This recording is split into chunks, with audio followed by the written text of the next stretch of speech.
Here is a really traditional recipe for pesto genovese. Now, I'm not normally one for tradition, but I actually think the traditional recipe works a lot better than modern pesto for a few reasons.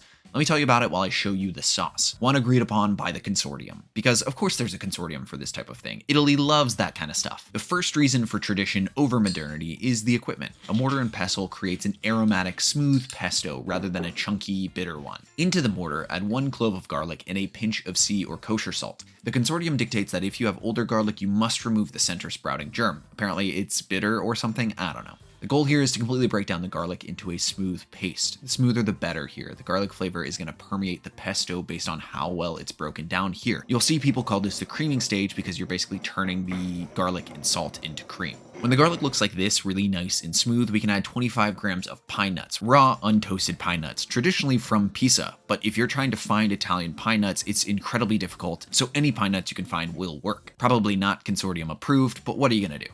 They're really here for smooth nuttiness and mouthfeel, not deep brown flavor. In my opinion, pesto is a celebration of bright raw flavor, so raw pine nuts is the way to go. I think this recipe works so well in its limitation of ingredients. I find that usually I'm kind of a more is more type person, but sometimes subtracting is the right course of action. When you simplify recipes, they need to be bang on if they're gonna taste good. Bright, sweet, fresh Genovese basil is technically correct, but not everybody is gonna have access to that. Truthfully, most of us won't. If you don't, pick a small young basil. It's often sweeter and more tender and much more close to the Genovese style. 50 grams of the green leaves is about what we need for 3 to 4 servings of pesto. To start, you're basically just gonna get the basil broken down as much as you can. Use a circular motion or just like pound it with the mortar and pestle until it gets broken down and smooth. Continue working through your basil slowly and methodically. The oils in the water and the basil start to emulsify, and then using the garlic as an aid, it creates a really smooth, delicious sauce. The garlic has emulsifiers in it that we need to really hold this thing together. The basil is delicate, but we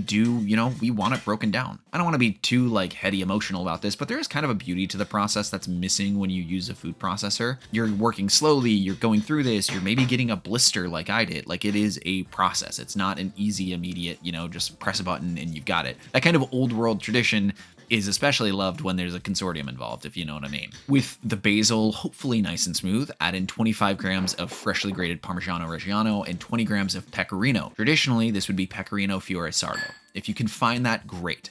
The Sardinian cheese is a little less salty and sharp than the much easier to source pecorino romano. As a quick aside, do other countries have this kind of same regional requirements for dishes to be considered authentic? I know I'm the one who made the argument in the beginning of this video for the traditional recipe, but I'm kind of starting to regret that. See, if I wanted the exact cheese for the authentic version, I'd have to order huge amounts just to make that happen. And maybe half authentic is good enough for me. With our paste completely formed, we can begin to work in about 55 grams of olive oil. The oil will nicely combine with the paste, leading to a fully creamy, finished, bright, delicious pesto. The perfect pasta pairing for a pesto like this is trofie, little cute handmade spirals. The good news for us is that this may just be one of the simplest fresh pasta shapes out there. Notice I said simple and not easy, because although it's straightforward and there's no fancy equipment required, it does take a little bit of work. Into a bowl, mix together 200 grams of semolina flour with a large pinch of salt. Now using the little grippers, mix in 100 grams of warm water. Warm like warm from the tap, not hot. Knead this together until it's nice and supple. When it starts to lightly come together, I like to turn this onto the table because honestly my wrist hurts when I do this inside the bowl. The dough is gonna not really hold itself together in the beginning. There's no gluten really formed yet to hold the dough.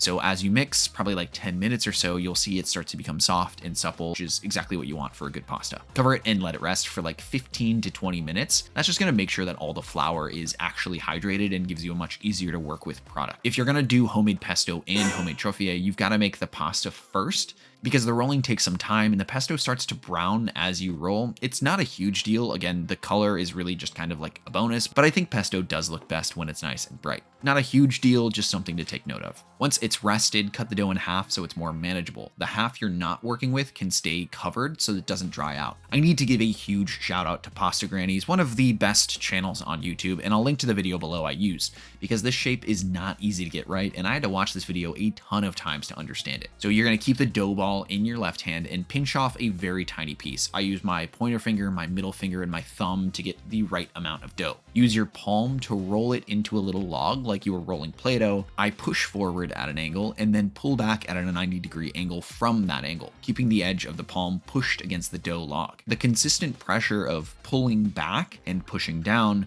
curls the dough into a spirally horn shape. Look, I realize I'm not perfect at this by any means, but rustic pasta is rustic for a reason. There's beauty in the imperfection, right? So yeah, let's go with that. As you work through your dough, be sure to have a resting space with semolina so the dough pieces don't stick together. You're gonna have to constantly kind of like shake the pan or sprinkle on some more semolina just so the dough doesn't begin to form into balls. It'll dry out a little bit, which is actually really nice and helpful for our cooking process. To cook them, get a huge pot of salted water boiling and cook them for like 3 to 4 minutes in the boiling water. Fresh, eggless pasta like this is a little chewier than dried pasta, but honestly, that's a perfect carrier for the bright, fresh pesto. I think it's agreed upon that pesto shouldn't really be cooked, so the best way to get this sauced is removing your trophier from the boiling water, let it drain a little bit, add it into a bowl, and then spoon on enough pesto to where it's like just covered.